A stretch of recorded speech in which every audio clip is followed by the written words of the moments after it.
Welcome to Bimbo Summit, the podcast where three childhood best friends talk to you about scams, grifts, flams, spooky things, UFOs, the unexplained, sexy stuff, mysteries, anything else? I think that about covers it.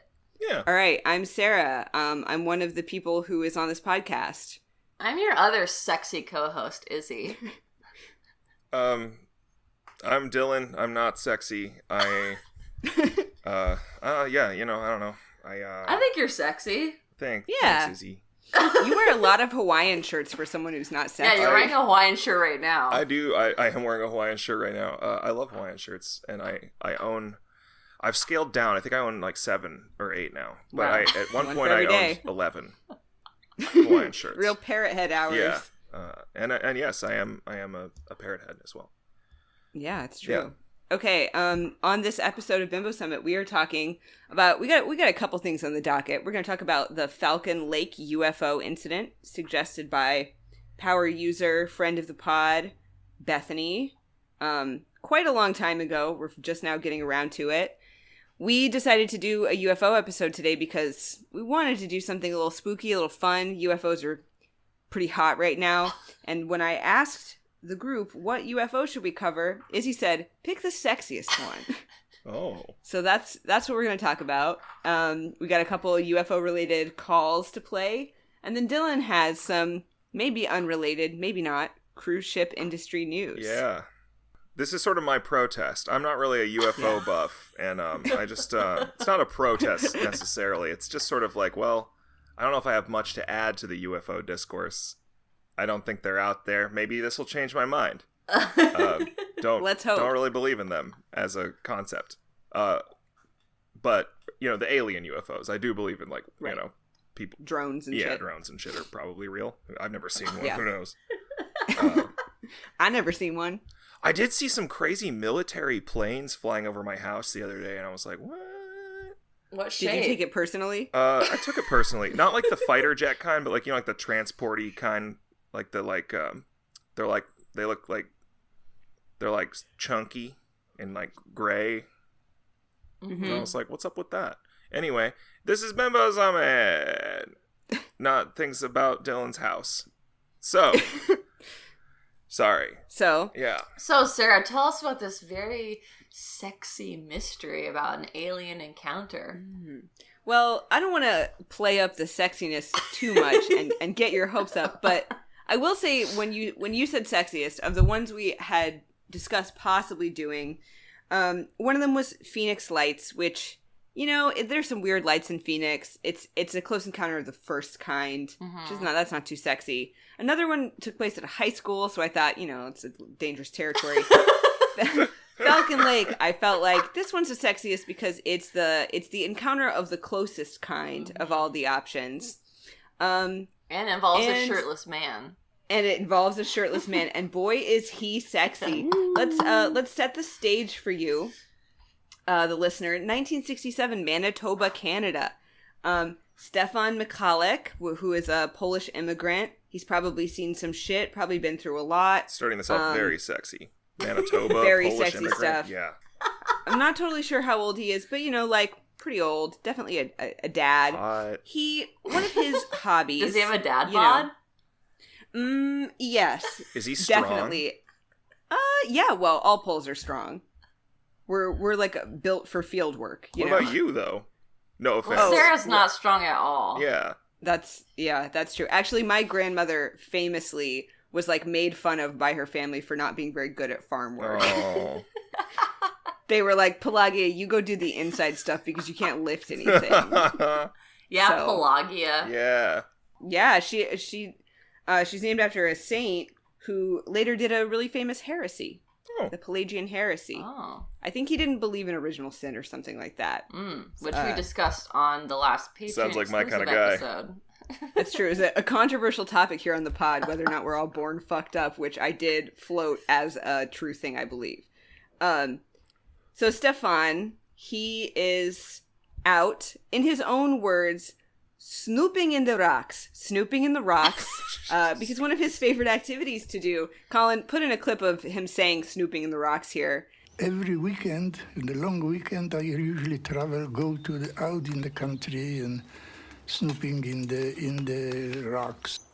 On the weekends, he liked to go and prospect up in them Canadian hills. Mm-hmm. He would look for silver and quartz. Mm-hmm. Trying to find some precious gemstones. Dylan, that's kind of your zone, right? Yeah. Although I do think it's funny that he was looking for silver and quartz, the most common mineral in the in the Earth's crust. Listen, he kept his hopes and dreams realistic. No, That's how you remained a successful prospector. Well, no, that's what I like about him, because that tells me that he's not all about the money. He just, like, quartz is pretty. It's not worth any money whatsoever. Like, it's just like, I mean, he just wanted a shiny rock, and you know what? I respect that. I mean, Poles are pragmatic people, and they famously do not expect too much. You know, Yeah. they just want a country. Yeah. So Stefan, he's up there. He's doing his thing, looking around for some silver, some quartz. He is frightened by a flock of geese. And when he looks up, he sees what he describes as two cigarette-shaped things with a hump in between, which to me is like the least evocative or common sense way you could explain like a traditional UFO. Because what he did, he also drew it, and it looks very much just like a normal flying saucer style UFO. According to him, he says, "What the hell is that?" He just says it? Yeah, To no he one? looks up at the sky. It's in the episode of Unsolved Mysteries that Izzy and I both watched, has a really beautiful recreation of this with a pretty talented actor playing him who did a pretty good job speaking Polish, German, and Russian and English with the Polish accent. I was pretty impressed by the quality of talent that Unsolved Mysteries 1980 whatever got. Mm-hmm. So, you know, he's baffled, and these two UFOs, one of them flies away, the other lands very close to him. He, a brave man, approaches the UFO. We will put this audio clip in here because it's simply too good to merely discuss, but it involves him yelling at the ship in a variety of languages and then calling the aliens Yankee Boy. When the gate opened, there was a giri giri giri giri giri kind of shrieky talk like a kids in problem or something. Thinking of USA, I said, "Okay, Yankee boys. Hey, Yankee boy. Seems to me you are in trouble." Yankee boy. You got troubles, I'll help you. Wow. He thinks that it's America doing some sort of trifling shit in Canada and interfering with his prospecting and the geese. As we do. Yeah. You know, Which we are known to do. Our national interest supersedes the Canadian sovereignty and the rights of all prospectors, and we will frequently. And all geese. The CIA, And all geese. yeah, CIA is known for their interference in Canadian amateur rock collecting affairs. That's what they do. Yeah, That's right. our Yeah. geese crimes. Geese crime. crimes against geese. Yeah. So yeah, he maintained, or he believed at the time, not a UFO, not aliens, or it is a UFO in the very literal sense of being unidentified by him. But he did not think it was extraterrestrial. He believed it to be American military technology. He goes up to the craft and he tries to touch it, but it fights back. It burns him. There's this like jet of gas or vapor that escapes from it, and it flies away. Not only does it burn him, it lights his flannel on fire. Uh-huh. Yeah, lights his ass up. And then shoots him backwards. Yeah. Wow. So he's all fucked up by this. He's like wandering around the forest. He's dazed. He's vomiting. It takes him 9 hours to find his way back home. He does encounter, I think, some Mounties on the way home who notice that he seems really disoriented, almost like he's drunk, but they don't smell any alcohol in him, which will become important later in the investigation. Okay. So in the intervening days, he also says his compass needle was going crazy when he was trying to find his way home. Part of why it took him so long is because he could not navigate by compass as he was accustomed to doing because his compass was all fucked up. Clear alien shit. Mm-hmm. Famous alien shit. So he goes home and starts displaying symptoms of something that looks very much like radiation poisoning. He's really sick. He's like, he keeps puking. He has this weird like sulfur ozone smell. And crucially, he has a bunch of weird burn patterns on his chest. And this is like totally medically documented. There are many, many pictures of these burns. The burns are definitely real. It's like a grid of 5x5 dots on his stomach. Yeah, it looks like maybe if he did some like fashionable micro cupping. Ugh. But only in one little part of his stomach. Ugh. Yeah, and he looks fucked up. Like in the pictures, he looks really kind of dazed and like out of it, and just not happy. Mm-hmm. But yeah, I would encourage listeners to go look up these pictures. You can look up Falcon Lake UFO incident or just Falcon Lake UFO. It will come up. But yeah, they're like very distinct and unmistakable. They don't look like anything I can think of. Like, it doesn't resemble any object I'm aware of that might burn someone. So they knew the burns were burns, right? They diagnosed them right away, and they said these are not radiation burns, they're chemical burns, which is like another sort of mysterious thing. So he's really nauseous. He still kind of seems like he's sick. Slowly he starts getting better. He goes home. The weird sulfur smell persists, and his son, who is interviewed in this episode of Unsolved Mysteries, he's also obviously in the episode, so a lot of great first-person accounts. His son talks about the smell like, it, when he bathes, it doesn't go away. It's like emanating from inside of him. They do all these tests to see if he did have radiation poisoning, and they all come back negative. Any questions, thoughts so far? I mean, I'm waiting for it to get sexy. Well, did you see the shirtless pics? He looks pretty, like, abject. Yeah, he looks like a burned guy. For you? I mean, he looks like a guy with... I mean, he's... Well, let me see. I think the sexy part is that the UFOs were trying to get his shirt off. Yeah. To see what he was working with. And this is an encounter of... I guess the traditional encounter scale is, like, 1 through 3, but some people have proposed further levels of encounter. I think this would be an encounter of the 4th kind. Maybe just the 3rd, because he like touches the craft. What's the 2nd kind? First is you see it up in the sky. 2nd is like you smell it. They text you. You can sniff they it. Text you. They airdrop a little alien head emoji or whatever into the area, and then they dip. Well, let's see. Alien encounter levels. So, close encounter of the 1st kind is visual sighting. 2nd kind is there's a physical effect, so it could be interference with an electronic device, some sort of physiological or physical effect on the environment. And then 3rd kind is that an animated entity is present and they seem to be occupants or pilots of a UFO. So I don't know, maybe it doesn't qualify for 3rd kind because he didn't see any aliens. I mean, they were, if you believe the alien explanation, they were present. They're implicit, but not, he doesn't have any kind of visual contact with them. I kind of feel like he brought a waffle iron out into the woods and got drunk and then tripped and fell on the waffle iron. And then he had to tell people something. Well, it's like an old school, it's like, whatever, a griddle you put over like a campfire or something, With dots? Yeah, I don't know, like a little iron sheet or like with a raised pattern on it, It does kind of look like if you burn someone with the bottom of a muffin tray, but much smaller. Yeah, it does. Yeah, he was making mini muffins. Maybe he was making mini muffins in the woods, and he was wasted, and he tripped, and he's like, well, I could tell everybody that I got wasted in the woods and hurt myself real bad, or I can tell everybody that I saw an alien and it shot me with gas or something. Dylan, what would you choose?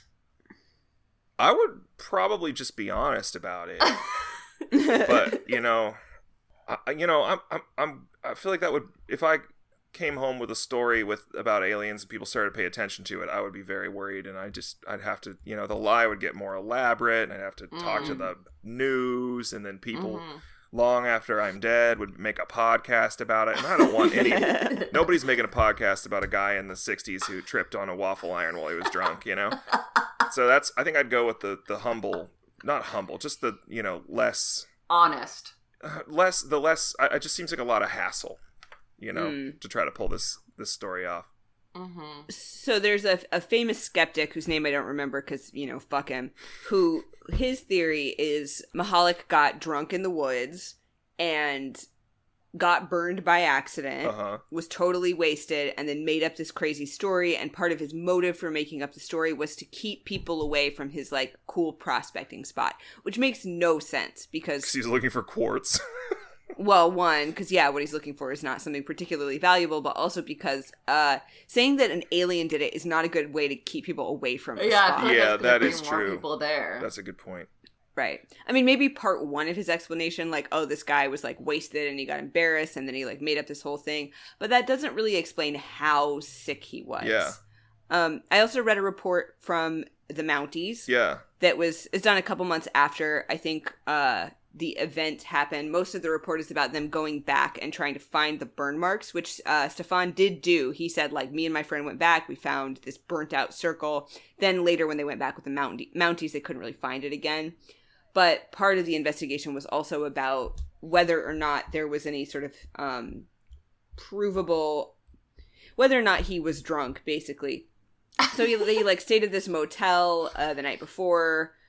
Everyone who encountered him kind of in the period leading up to it, the night leading up to it, and then after said there's no evidence of alcohol. There's one guy who said, oh, he had a beer the night before, I served him a beer or something. But that guy, like, his story was really not reliable in other ways, so you can tell the Mountie is kind of like, fuck this guy, like, I don't really believe what he says. I will just say, traditionally, the reason people, and historically, typically men, go off into the woods to do silly things, like hiking, hunting, prospecting, camping, is just to get drunk. It's just because it's fun to get drunk outside. That is the entire reason. And I would be very surprised if this man was not a little tipsy. Maybe he was sick from mini cupcake withdrawal because he had to hide the evidence. Yeah, maybe he dropped the baking tray. He took it out of the oven, and he had made these beautiful little mini muffins. Outdoor oven? No. This happens last night. Okay. Right. So he takes it out. You know, he's got his oven mitts, and he just sort of drops it on his tummy, and he's at the like, motel he's staying The in. motel. yeah, or whatever. And he's like, oof, oh, and then the next day he's like, well, oof. I gotta find a way to cover this up. Better come up with a way. Then he goes out into the woods seeking alien, to provide an alibi for him burning himself. Maybe he's just very embarrassed. Man seeks alien. Yeah, could be. Maybe he was supposed to go swimming later, and he was like, oh, I'm gonna have to explain this. One potentially kind of confusing but also interesting piece of evidence is that when they went back there to sort of test the area, I think they did eventually locate the general area. They found very high levels of radiation in the ground. There was a vein of radium running naturally under that area. Maybe he was drunk off the vein of radium. Yeah, so that is a possible explanation, although it doesn't explain why he was tested negative for radiation poisoning. And maybe they were just, they fucked up the test. It could be a lot of things. Do you guys remember when I burned my eyebrows off at that party? Like, yes. Yeah. So Yes. I burned my eyebrows off, I think, at my 21st birthday party. Not my eyebrows, my eyelashes, and they turned white and little and got, like, really, really tiny. Was this a weapons party? I think it was a weapons party. I believe it was a campfire-related incident, where my... I don't remember the specifics. I just remember you having weird crusties around your eye. Yeah, so what happened, if I remember correctly, was I was attempting to make a fire more, and I think it was a lighter fluid, and it went very like woof, in a way while I was kind of leaning towards it in a way I didn't expect, and I was unscathed except for my eyelashes were tiny and white and crusty for a month, and it reminds me of weird. That. And if there hadn't been witnesses, I probably would have said a similar thing. I would have said, "Oh yeah, aliens," rather than "Yeah, I got drunk and burned off my eyelashes at a party." One time when we were teenagers, Izzy went to the dentist and the dentist accidentally drilled into her lip. What? And it looked extremely hardcore, like she had been in a fight. And I kept trying to tell her to tell everyone that that's what happened. And maybe she did. I don't know. Do you remember? You're looking at me like you don't remember that this ever happened. I don't remember that at all. You had a very sick looking, like, split lip. Dude. It was like a hot look for you.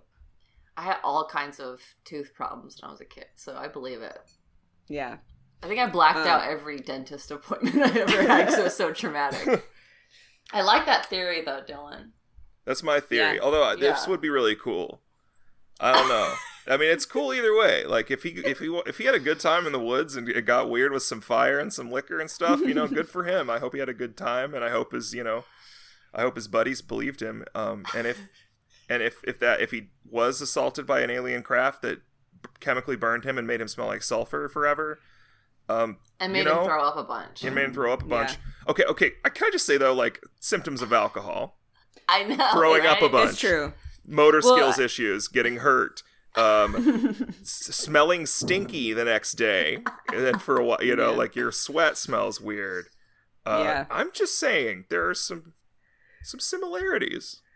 Well, an interesting thing is that he alleges that his illness was like cyclical. Like he got better, and then about every 3 months, the burns would like flare up again and get bad and painful and like weird looking again. And he would have like a spell of vomiting, and then it would get better, and then it would happen again. And he said it went on for a year afterwards. And that's the thing that really seems like radiation poisoning, where it's like it's working its way out of your body slowly. I couldn't, on this episode of Unsolved Mystery, he doesn't show the burns. You can see the pictures. Someone in the video claims like, oh, if you're lucky, he'll let you like feel them under his skin. Ugh. Like he still has scar tissue, but he didn't show them. And I would be interested to see, like, if this was a recurring thing that happened in his 40s, he would still have scars from that. So I'd like to know if there was like visual evidence afterwards of the burns flaring, like if anyone has pictures of any of those incidents afterwards, or if there are pictures just of the scars. Right. So I'd like to know that. He called them his buttons. That's so like cute. That. He's wonderful. Like I like him. We'll link to the episode because he's just great. He's a real delight of a man. He has exactly the same accent as my great aunt, who is 94 years old and had a Beyonce calendar in her house. Did not know who Beyonce was, just thought she was pretty. Oh. Yeah. Totally crazy, but still goes to the hairdresser every week to get her hair set. Nice. A wonderful woman. And her most common expression is, "Oh, Yezu," which is, "Oh, Jesus." Wow. Okay, so eventually, Izzy, did you understand the part about these weird-ass bars? Silver bars they found at the site? Yes, so they found machine-made metal that tested positive for radiation. They look like little cat shits. Ew. So they returned to the area after the investigation, and there was a clearing that had been burned out. And then in the center of that, they just, like, dug a little. I think they used, like, a metal detector or something to look for any evidence that the ship had been there. And they dug up these 2 or 3 metal bars that they looked like silver, but they didn't have silver compounds. They were radioactive. Very weird. Some people think that those were planted later to like lend credence to the theory, possibly like not even by Stefan, but maybe by just like someone who wanted to cause chaos and someone like us. Someone like us, right. Yeah. To his credit, Stefan never believed it was aliens. It's his entire life. He's dead now, but his entire life he maintained that it was probably Yankee a boys. government. Yankee boys. He thought it was those Yankee boys.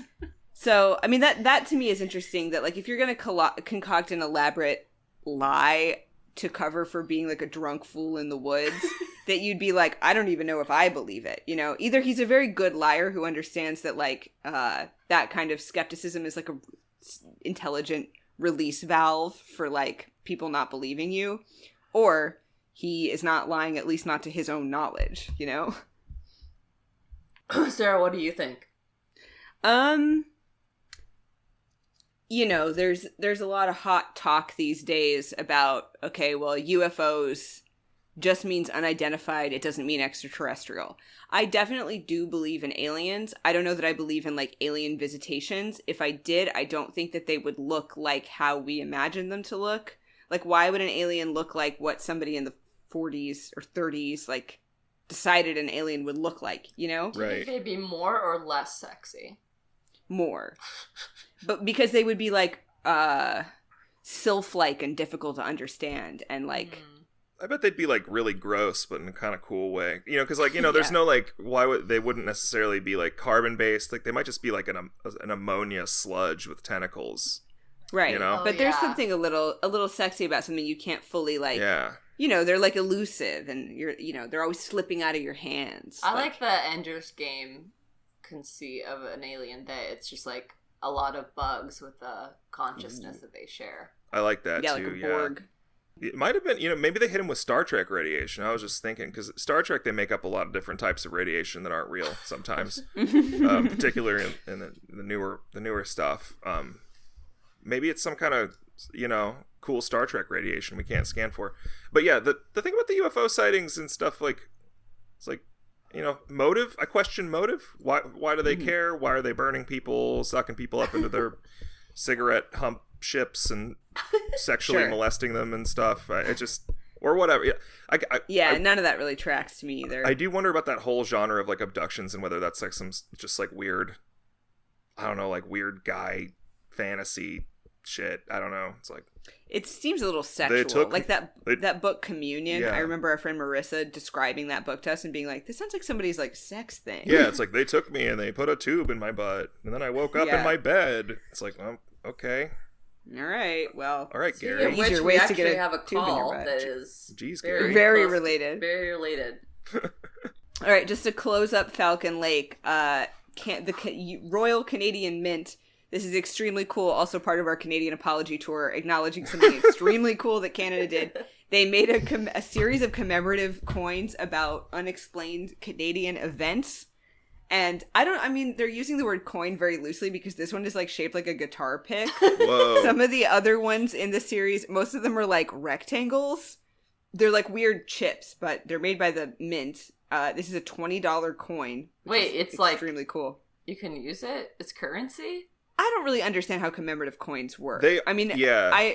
Dylan, this seems like your area. No, sorry. I mean, if it's like the ones in the United States, you can use it, but like would people actually take it? I don't know. I mean, it's like legally it is currency. Sometimes it's not currency. Like, like sometimes it's like, but if it has like a dollar amount on it, it is usually legal currency. It's just like, it's like you would never use it because it's like, you're buying like a solid gold coin or whatever from the U.S. Mint with like a commemorative eagle on it or whatever. Also, yeah. The whole idea is that they appreciate in value over time, right? So you wouldn't want to spend it. Like generally the commemorative coins, like the actual like metal in them also is worth way more than the like the U.S. gold coins or whatever have like $5 on them or something like that. And they're like worth like $95 in metal. And you buy them for like that much money. They're just not for that.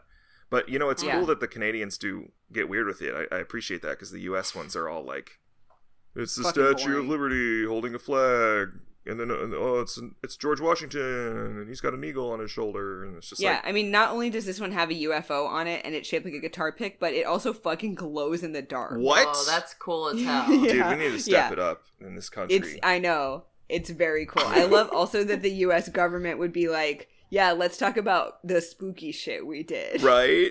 Or that someone did to us. Arguable. Crazy. All right, so that's Falcon Lake. Yeah. A good one. Thank you to power listener Bethany for suggesting it to us. Thank you, Bethany. Thank you, Bethany. A real rip-roaring good time. I'm going to try to share my screen and see if I can just play these calls so we can all hear them at once. Man, I was like 14, 15. I was living out Citrus Heights, California. It's a little town outside Sacramento, California. And I'm sitting out by the pool, and I'm looking up in the sky, and I start to see what looked like a satellite but bigger. And then I pointed it out to my dad, and he looked at it too. And he said, oh, that's probably a plane. And then it started kind of doing circles and got bigger and smaller. And I'm from a pretty, fundamental household where none of the type of alien demon nonsense was going to get past my dad. But even he was looking at it being like, isn't that crazy? And we both kind of agreed it was probably like maybe like a crazy Navy test or something. But we saw something up in the sky just fucking moving around and dance around like crazy. That was clearly like up in space. You know what I mean? Like it was in space, just doing stuff visibly. I don't know. I'm not a space scientist. Very good. Great call. Thank you for calling in. Sounds like aliens to me. No, that really actually sounds more like the government kind of UFO, Yeah, if that I had sounds to wild. guess. But also, yeah, that's the thing. It's hard to tell now. The technology's so freaking good. Because like the whole thing is always like, oh, they stopped midair and then they changed directions, and that was a big deal in the past. And now I'm like, I don't know what they can do. Yeah, planes can probably do that now. Yeah, drones Weird ass and stuff. Weird ass. Nice. Okay, play the horny one. Thanks for calling in, caller. What is this? I was told this is a UFO story podcast.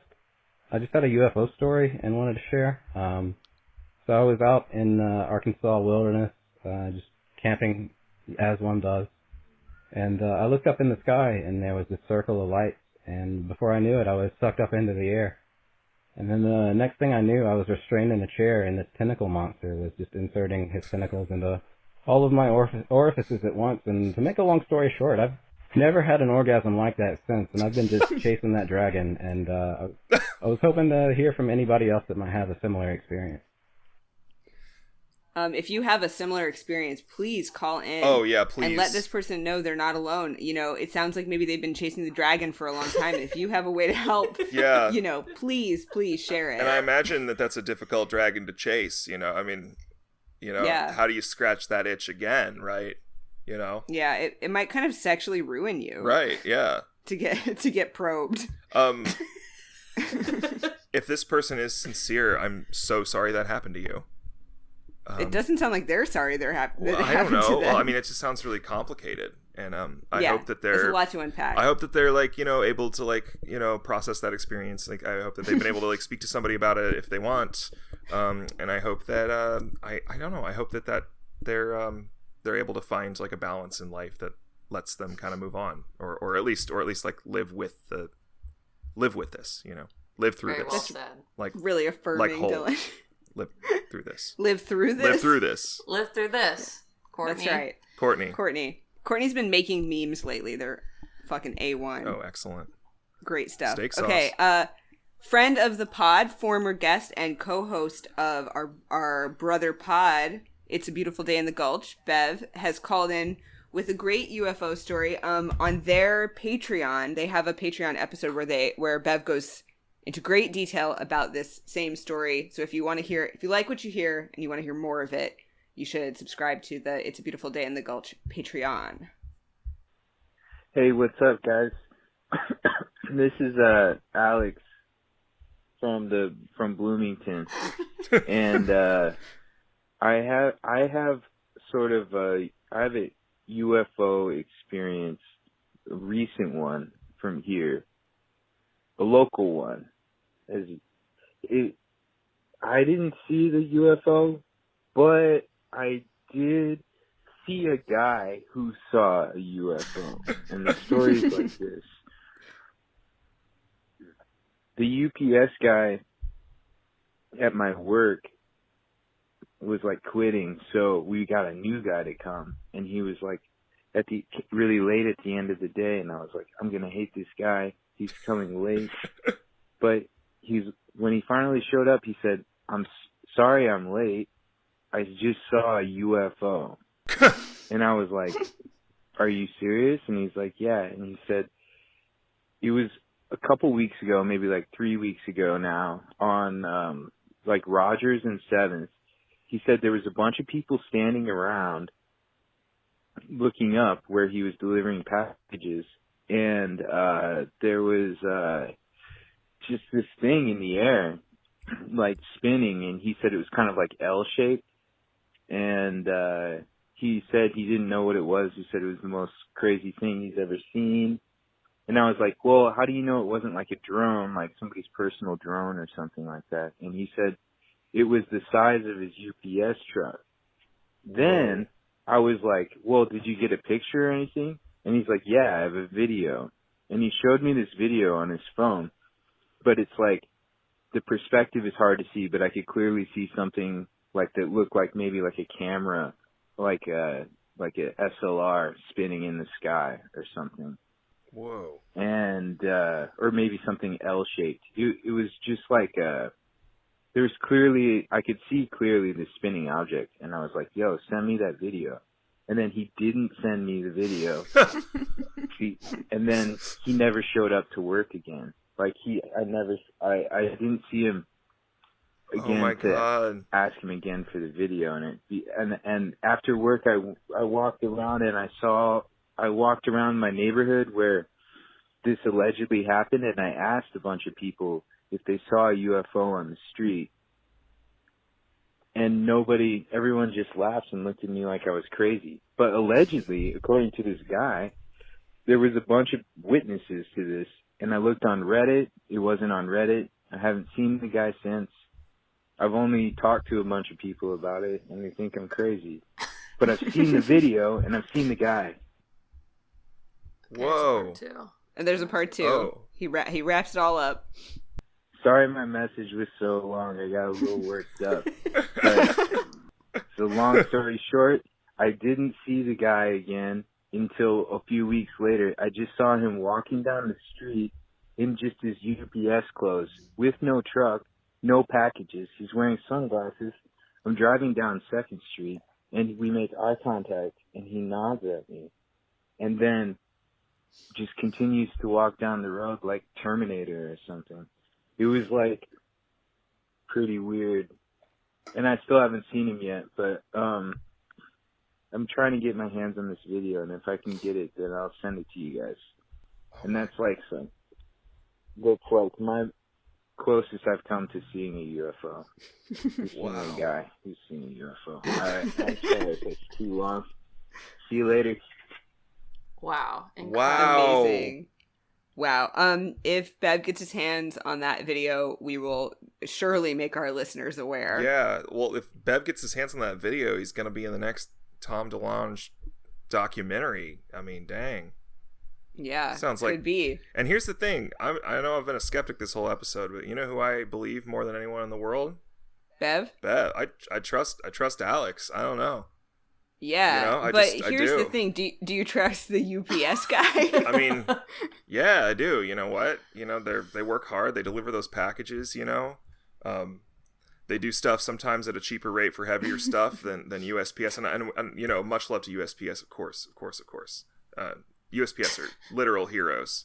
Oh, come on. Like, way better than teachers. Way better than teachers. Teachers are like, oh no, I only make like $50K and I have the whole summer off. Boo-hoo. Anyway. We are like that, yeah. Like postal carriers are like literally the best. Anyway. But yeah, I trust Bev, and I don't know, that's wild. Here's the thing. If you were really late to come get somebody's packages and you could tell they were kind of pissed, a really great way to make someone not be mad at you would be to say, oh, I'm sorry, I just saw a UFO. But like, he had a video. Yeah, but he had the video to back it up. That's true. You think he made that video and staged it to give himself an like, excuse? Oh God, I'm so late.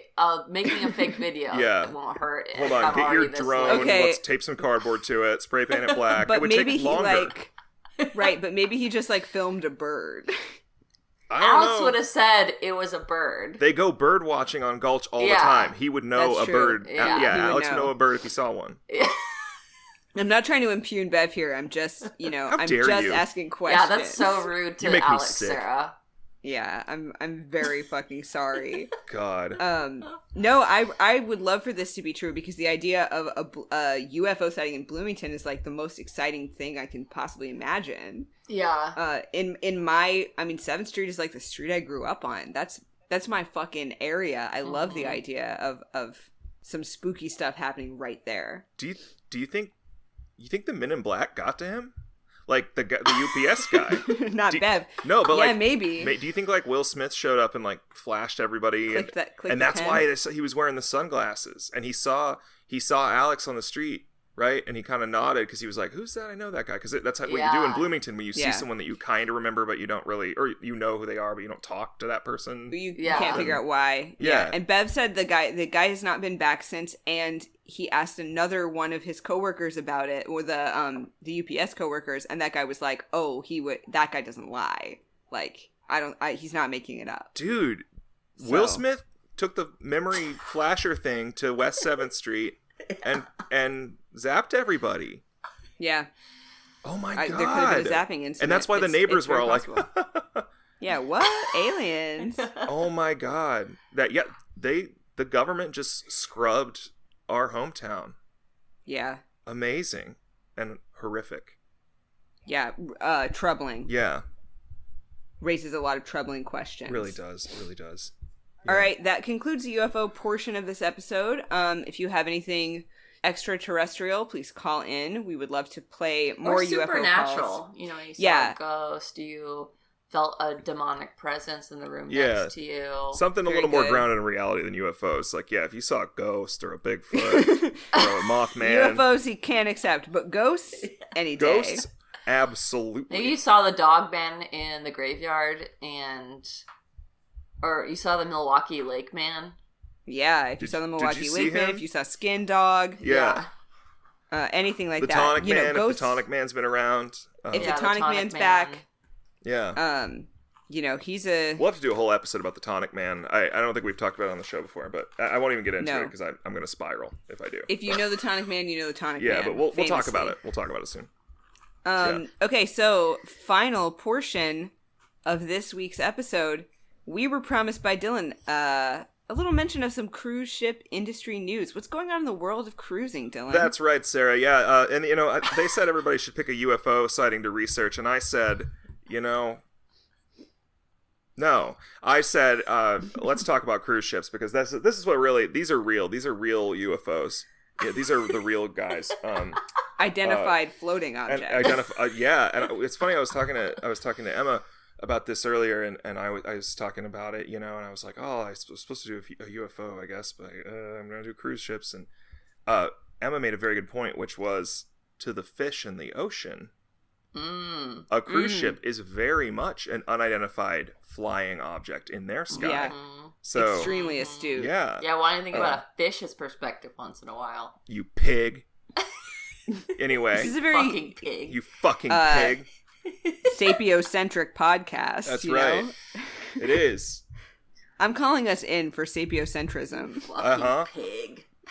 Pigs. What about the fish? Fucking pigs. All right. So but anyway, without further ado, this is cruise ship industry news, and now we'll do the theme song. Could you guys clap slowly for me, please? Yeah. In unison. Oh. 100 beats per minute. 80 beats per minute. All right. Cruise ship industry news. This is cruise ship industry news. Cruise ship industry news. Cruise ship industry news. All right. Welcome to Cruise Ship Industry News, everybody. This is a segment of Bimbo Summit that I just can't stop thinking about the cruise ships and their industries and the news involved. And who knows? Am I going to get a spin-off show on the network? We'll find out. Is this going to be a viral hit? Let's find out. All right. So let's talk about cruise ships. Obviously, COVID is over now and everything is exactly fine. And, but we like to just move on, right? Oh, the great American reunion, says the New York Times, says Michael Barbaro. I fucking hate him. We hate him. Yeah, we hate him. Enemy of the pod. Enemy of the pod, Michael Barbaro, which I just made up that he said that, but that was the title of the headline. But yeah, so as we can just move on with our lives, right? Sure. But can we forget the damage that has been done? The suffering of the cruise ship industry throughout this year, last year and some months. I don't think so. Sure. So, obviously, all cruising was forbidden. The CDC issued in March of 2020 what is called a no sail order. Saying, no sailing. Which is exactly what it sounds like. You can't sail, you can't do it. You stay in your port, you wear your mask, right? Yeah. This was the tyranny of this went on for a long time, and I don't want to get into the politics of it, but so all these cruise ships were grounded. These companies were, these things need to be maintained. You gotta. This is just enormously expensive. They had no revenue stream, and the no sail order was changed in October of last year to a conditional sail order, but the conditions were like, I don't know. You don't have a bunch of people on a big cruise ship. So it still didn't really help any of our friends in the cruise ship industry. Now, currently, Currently, there is one cruise ship operating. It is it's a Royal Caribbean International ship. It sails out of Singapore. Why aren't you calling the ship by she, her pronouns? Oh, I thought I'm sorry. All ships used she, her pronouns. Well, yeah. Well, I mean, it depends. I mean, that's kind of an outdated idea a little bit, Sarah. That's a little bit. Yeah, it's 2021. So. Yeah. Sorry, am I being trad Ships. again with my boat? Yeah, you are. You're being a little bit. Ships are gender neutral. Close-minded. You bigot. Yeah. You dirty pig. Fucking What did we say pig, earlier? Sarah. You fucking pig. Fucking pig. But anyway, there's only one active cruise right now. It is one boat sailing out of Singapore. They don't go anywhere. They're limited capacity. You go to Singapore and you get on this boat and they go out into the ocean for 2 days. They don't go anywhere and then they just go back to Singapore. And that's the only way that cruising currently happens in the world. Holy shit, you're actually holding some notes. Oh yeah. I have a lot of notes. So that is all about to change, which is really exciting. The CDC just granted approval for cruising to resume in the U.S. from normal ports starting June 26th. So book your tickets. I think they granted, I believe, Celebrity Cruise Lines, and I think Carnival is about to get the green light. The caveat is that you need to be vaccinated and you need to provide proof of that vaccination. However, sounds great, right? Yeah, I have a question. Yeah. Have our permits cleared? Your cruise permits? For the Bimbo Summit cruise? See, here's the thing. I'm partial to princess cruises. I imagine, I could do Royal Norwegian. Carnival's just sort of a shit show. I don't know. I love Carnival. No, don't get me wrong, Carnival. I love Carnival. It's just like, I think we should talk more about like what we're looking for. Like, what do we want? Are we old people? Are we buffet centric? Do we want a cool nightclub? Do we want other teens on the boat with us? I think we because I mean each of these cruise lines has advantages and disadvantages. Do we want Italian elegance? No. Oh my god! I want Italian elegance and other teens. So that's the thing is that if you want other teens, we're gonna have to go like Disney cruises or Carnival cruises or Royal Norwegian's pretty good too. For like. I would say for like our age bracket, I would say Royal Norwegian would probably be a bigger fit. Our age 13 to 19. Oh no, that would be Disney cruises, yeah. But anyway, so okay, what was your however? You have to be vaccinated with sorry, you guys proof. really derailed this. Sorry, I'm trying to get noticed here. I'm trying to get my own show. So please, Colin, can you cut this out? No, just kidding. No, don't cut it out. All right. So anyway, the CDC granted conditional permission to cruise out of to normal ports just in time for summer, right? Just in time for the season. All passengers need to provide proof that they are vaccinated. The problem is that the two biggest cruise ports in the United States are Miami and Fort Lauderdale, Florida. The governor of Florida, Ron DeSantis, upon hearing this news, issued an executive order prohibiting all businesses from requiring proof of vaccination from customers. So Ron DeSantis, governor of Florida, is saying, no, you can't make these people get vaccinated before they get on a gigantic boat with 5,000 other people in close quarters. You can't do it. I won't let you. And you can't Mark leave. of the beast, he says. Yeah, I thought you'd like that. But yeah, so I do. So Ron DeSantis single-handedly is ruining America. Ron DeSantis is trying his hardest to ruin summertime. And vacation. He's not a man of the people because he can fly to Monaco and do whatever he wants. But you know what? He looks like an elephant ear. He is an awful man who hates the cruise ship industry, the good people of the cruise world. And he doesn't want you to go on vacation, okay? He doesn't want you to be able to just drop $500 and then like go to, some privately owned adjacent to the Bahamas island that Carnival owns or whatever. He doesn't want that for you because he knows he doesn't care. He can go to Rome whenever he wants. He can go highfalutin with his cigars and his martinis wherever he wants in the world. And he doesn't care about you. He doesn't care that you've only got like $600 to buy a couple tickets to cruise, a cheap cruise with, and go, watch. Would you say he's gatekeeping Italian elegance? He is gatekeeping Italian elegance. Yeah, so like especially like my heart goes out to like the Costa Costa Cruise Lines, the Italian line. And they do great stuff. I've been on a Costa Atlantica, actually. It was my first ever cruise, and I have fond memories of it, although I did immediately get a stomach flu virus and threw up. That's like my worst nightmare. Oh, it was really, really awful. I was like 12, and I the first day was fun, and then I felt so sick I had trouble leaving the cabin at all. But that was the first time I ever heard Rage Against the Machine was on there. They had a fake MTV station, like a closed circuit on ship MTV station that played like 10 videos. It was the same 10 videos in the same order, and one of them was I think Killing in the Name. Anyway, oh my god, that's pretty sick. You can cut basically all of this entire segment. No, so keep perfect. So Ron DeSantis thinks he's the king of Fort Lauderdale.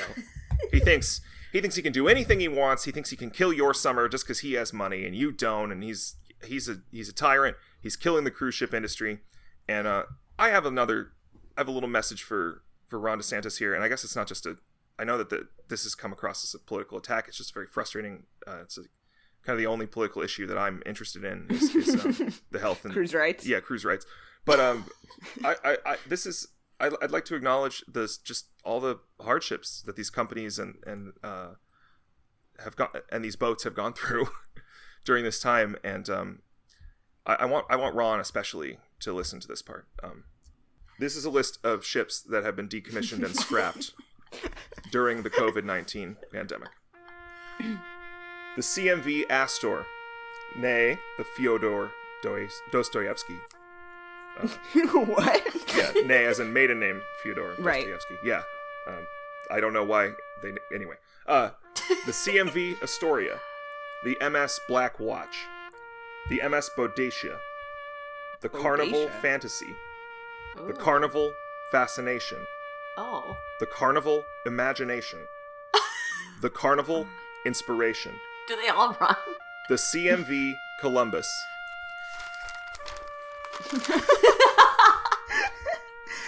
The Costa Still ceremonially Victoria, flipping a page. The Grand Celebration, the Celebrity Horizon, the Carnica, nay, the Crown Princess, CMV Magellan, the CMV Marco Polo, Morella Celebration, Morella Dream, the Royal Caribbean Monarch, the Ocean Dream, nay, the Tropical, Pacific Dawn, nay, Regal Princess, and the Royal Caribbean Sovereign. So that's just some of the names of boats that we've lost due to this horrible crisis. And very troubling. I don't even know. There's probably more. Some of these companies don't disclose the loss of boats all the time. It takes a while for the news to come out, but this is what we know now. In the wake of this awful virus, that we've lost those fine boats, and also most of them. I mean, no older than 30. Most of these boats. Tragic, life cut short. And the Carnival. That's just not right. The Carnival boats specifically, I believe, were commissioned in 1995, so they're young. They're so young. So I just want Ron about to as old hear as me, a teen. That's right. Same here. Yeah, but I just wanted Ron and those who have dismissed the cruise industry as some kind of bloated vacation, whale killing, earth polluting, bad thing to listen to the names of those boats and just really consider your privilege, your privilege and just for the rest of you, keep those boats in your heart. Keep them in your heart. We will. And we're sorry to end this episode on such a tragic and sad note. Yeah, sorry. I just got really, I don't know. Yeah. I know it was hard for you, Dylan. So thank you. Thank you for that. I just feel like I don't have an outlet sometimes to get all that stuff out. But thank you so much. This is a safe space. Thank you. Dylan, do you want to do a spiel? About the Patreon? Yeah. Oh, yeah. We got this awesome Patreon. We're called Bimbo Summit, and it's It's a Patreon where you can, there's different tiers if you're not familiar, and you can pay a little bit of money to be a subscriber. You can pay like a ton of money if you want. None of the options are that expensive. Crazy expensive amount of money. I mean, it's nuts. I don't know. I think you can choose how much you Yes. give because recently someone gave $666 a month. That's amazing. Pretty and cool. Thank you to that person. But so it's, I don't know, it's cool. We do some exclusive episodes that are up there. We just Izzy will send you some very sexy mail. Yes, that's right. Izzy sends sexy mail, including a really, really sick sticker of Paris Hilton operating a vintage radio that I recently saw around.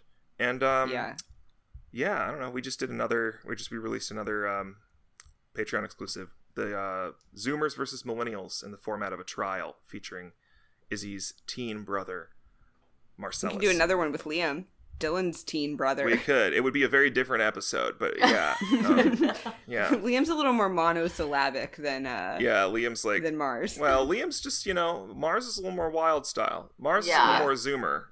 Liam's very like, what do you plan on doing for a career? And I'm like, okay, you don't do that to me. You're a child. Yeah. All right, fellow teens. All right, but yeah. Sorry I called you a child, Liam, if you're listening to this. You're not a child. You're smart. And even though the gods are crazy. Even though the stars are blind.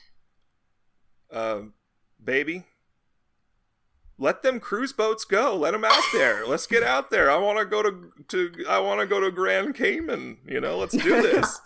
Come on, right. Ron. Let's do this. Let them boats out, Ron.